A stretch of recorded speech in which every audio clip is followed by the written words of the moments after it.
intro music. Yeah! Woohoo!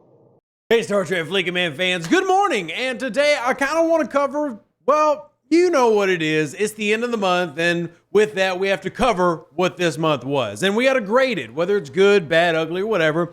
And I usually have, especially recently, been really trying to push the point that I try to stay, kind of objective and unbiased. I don't really reveal my position, but I think most people know my position. So first off, let's go ahead and put it on the screen. This is what we want you to be doing. What you're doing right now is watching the video. After the video, though, kind of want you to go fill out this survey. Now, if you're curious where you can find it, easiest way is in the comment section down below, and in the description of this video, we'll have the actual link to the survey. Now, I've already stated that I really dislike this month. I made it very apparent when it rolled out. However, I still will try to grade it in a way and in a manner that I feel like is true to the content itself, because not everything was bad, but at the same time, I understand why everybody is so frustrated. Whether you are free to play here or a spender up there, well, everybody had some level of frustration this month, but at the same time, it's good to get notes on everything so we can kind of discuss it as a group, as a team, and talk about it. So that's what we're gonna do with this one. So let's go ahead and do it. So, as per normal, the first thing we're going to cover in this recap is going to be the officers. And there were 3 this month, all epics, starting with Miss Carol Freeman, probably the most powerful of them all. Now, when you grade this one, this is going to be a little bit tricky. And I've already actually had this conversation with a couple dozen players in the game who've seen this in our live stream, which is, these are like must-have PvP officers. And by that logic, you would then vote these as an A or even an A+ if you thought the sourcing was amazing, which I can't really see how people would think that this month. But you also have the aspect where people believe these break the game so much, they have to give it an F. And I think that that logic is sound and fine. And if you decide to do that, completely okay. I'm not going to get mad at you if you do that. Because the truth is, with these officers, you're either going to absolutely love them or absolutely hate them. Key is, nobody got these that wasn't a spender or did not, spend a lot in a leaderboard through materials.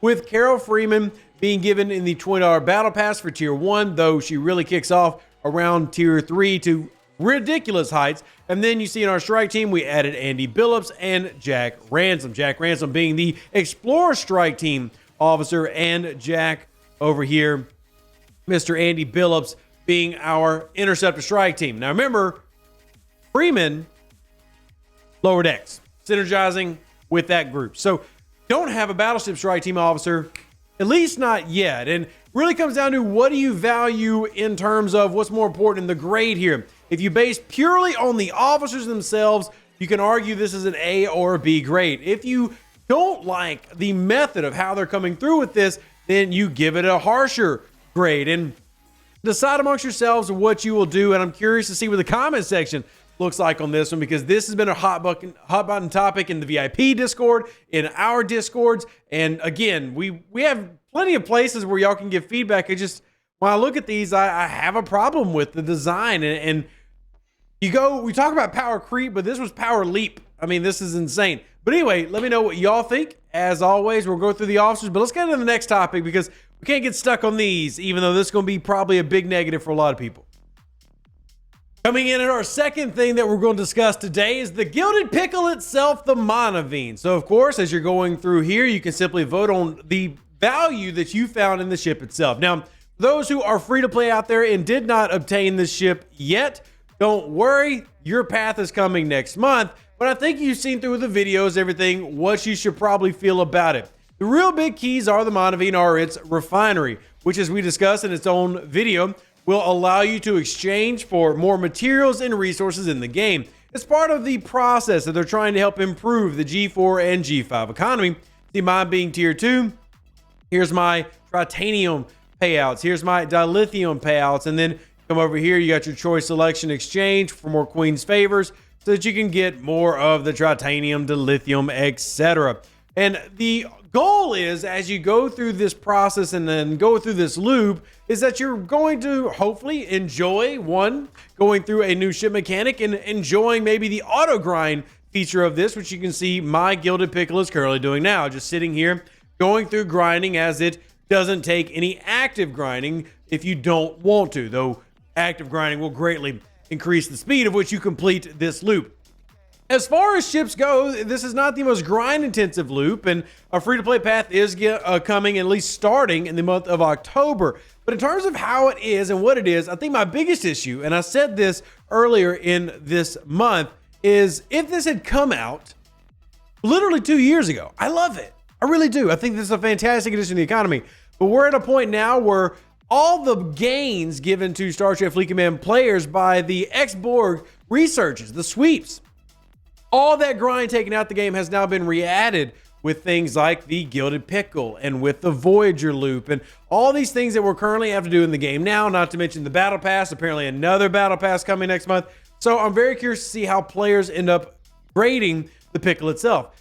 Personally, having had it, I don't really have negatives to say too much about it, except that it's another loop. It's more to keep up with. And as we keep on telling Scopely, we're running out of docks. Even as a player who has paid for docks, I don't have enough for all these special ships and doing solar armadas and mining and grinding. And yet, free to play have got less docks than I do. So that's another problem with all these new ships. We'll cover that, I guess, in the notes section. Next. Trying to approach this and be objective is important to me, and that's why when we go over the grading rubric right now for features, I want to start off with, because we just talked about the grinding aspect. Even though, yeah, there's a solar armada for the Gilded Pickle, we don't like more armadas, I get it, all that other stuff. The auto hostile grinding loop, that's a feature. But I think beyond that, one thing that I've noticed getting kind of brushed under the rug, and I'm just being honest how I feel looking at this, I think there's a lot of value in the extension that came with Starships. So we've had a rough couple of months here recently in Star Trek Fleet Command. At least I feel like that's what the players have, and I feel like I'm part of that.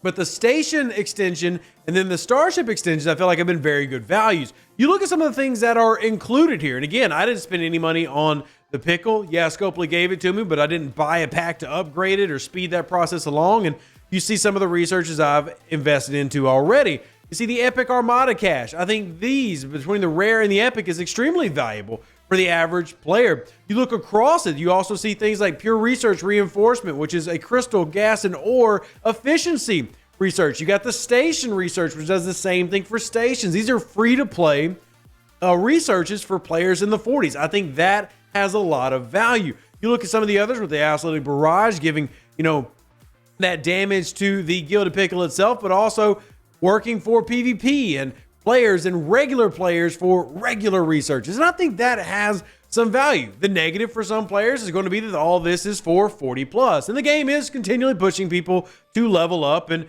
new servers especially are feeling the brunt of that, where's ours? What about us? Thankfully, I got 6 servers by talking to Scopely. You're now getting Ascension this upcoming week. So congrats to 95, 96, 97, 98, and 107 and 106, or is it 107 and 108? I'd have to go back and check. I made the announcement in my Discord. I love that that's happening for them, but that could be a negative of some of the people who do this type of survey. And by the way, if you're ever curious what to do here, you're more than welcome to say, hey, I grade this an F because I didn't get included. That's a completely legitimate response. So please don't feel like, hey, I've got to get it positive just because Rev says so. No, be true to you. So again, back into the survey, mark it how you will, and we're moving on to the next one.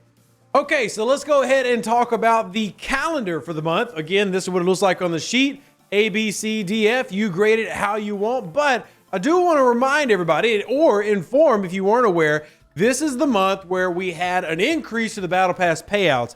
And for those who are curious, about twice a year, or usually every 6-ish months, you're going to see Scopely improve the payouts of things like the Battle Pass and even events. And this is one of the months where we had a very good value Battle Pass.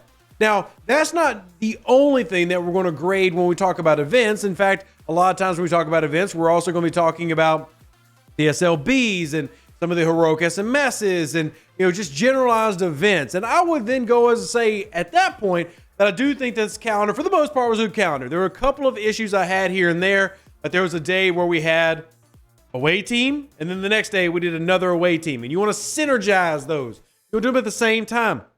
We also have this Heroic Hue SMS that started, which was based around armadas, only to then start one day later an SLB, which again scores with armadas being part of the scoring mechanic. So another thing that Scopely simply needs to do better at synergizing with, so I can't give it a terribly positive grade, but I do think that the event calendar paid out well. You definitely can't deny that it paid out good materials to the players, so that's a positive, and I love when we find the positives. At least that's my take, but let's keep going. The last couple ones y'all should be familiar with. They're simply going to be the grading of the communication and the support or slash struggles of stability, whether it went good or poorly. Now, again, I'm just going to put a generic answer in mind so I can hit the next button and you can see the grading for stability, but it's the same logic, same idea. Was the game stable for you and your device, or was it not? And if you answer those accurately, you will then have finished up the survey. And now's the time where Rev can give you his grade. In fact, I thought that a lot of things got better this month. The officers, I give a 1 out of 4 in terms of points. I gave it 1 point. I don't think that it's fair to give it a complete 0 for me personally, because I do have to acknowledge how effective they are, but honestly, that's part of the problem. So if you zero out, I completely get you, but I definitely give it negative, even though in any other month, we probably gave it a positive. And then of course, there is no active sourcing. For next up on the ship, I gave it a 2 out of 4. Again, had this been a couple years ago, I would have given it more points, but it's not. And it's another loop, and even though it has some beneficial things, it doesn't have as much value as the Voyager loop. And again, even though it's not more work, it is still more work. Does that make sense? So then moving on to the next, I ended up giving 3 points to the features. I do truly believe between the auto grinding style of the pickle and then the research tree extension in Starship, I think that was good to the game. And even though I don't think that a lot of people are going to jump up and down about it, I do think long term you'll see that be more valuable than some of the other things that have hit this year. So I did give it a little bit of a positive grade there. Don't get too mad at me, but I just think it's true. As soon as free-to-play really get to experience that part, and as more and more people go through it, I do think they'll appreciate those researches, just like the Starship extension. In the very beginning, it just looks like more research, but as you get 6 months from now, I do think that people will appreciate the Starship extension and the station extension for what it did to help improve the 4-star economy, and to an extent, some of the earlier economy as well. I think that matters and is important. Some of the features are pretty good. I thought communication was solid this month, definitely better than what we've had in recent months, and stability for the most part was better, but definitely nowhere close to being an A grade. Overall, I think that this month is right on the border of F/D. And if I have to give you the number, it's 58.3% is where mine ends up when I total all the points. Remember, the whole point of this is to get a generalized idea of what you feel about officers. That's the letter grade, but truly we're just doing it to gather all the points and then divide them amongst themselves for an overall grade. So I do have this as an overall fail of a month. And the sucky thing is, it didn't have to be that way. Like, these officers scaled down and not made as ridiculously powerful as they were aren't terrible. And I talked about this in the live stream. Whereas Freeman's captain's ability 50% instead of 100%, and the officer ability 10% instead of 60 at tier 1, yes, have been still very powerful, but it wouldn't have been almost unbeatable, and definitely unbeatable if you spent the money to take her to a very high tier. Would have been more balanced, and very similar to how, like, when Honor Guard War first came into the game, he was super strong. 8 rounds of instant critical. That's powerful, but there were counters in TOS Uhura, TOS Spock, even Sela to an extent. There were things that you could do to fight against him, and there just aren't that many options with Freeman. So had to give a little bit of a negative there, but truly, all of this could have been better. It's so close to being better. But I also am very curious, as always, to know what you think, and you can drop that in the comment section down below. Don't forget to pass out the survey to everybody in your alliance so that we can give this to the overlords. I got asked this question yesterday, and I'm going to put it here at the end of this video. Do I ever get discouraged? You'll feel like stop doing these when Scopely has months like this? And honestly, no, because even if these surveys only result in 5 or 10% positive change, they still result in your voice returning positive change. And that's important to not only me as a player, but you as well. So I'm going to keep on going at them, and we're going to keep on going at Scopely when we need to, and praise them when they do good things. Hope you enjoyed this video. If you did, live long and plunder. Stay safe for the Space Cowboys. Deuces, that's me. Like the video. Looks like a big thumb. All you got to do is that. Subscribe to the channel. Do all the things that help out content creators. We'll catch you on the next one. And we will do a Freeman video this month. Well, this week. Yeah. An even better outro than the intro. For the Empire and glory to your house.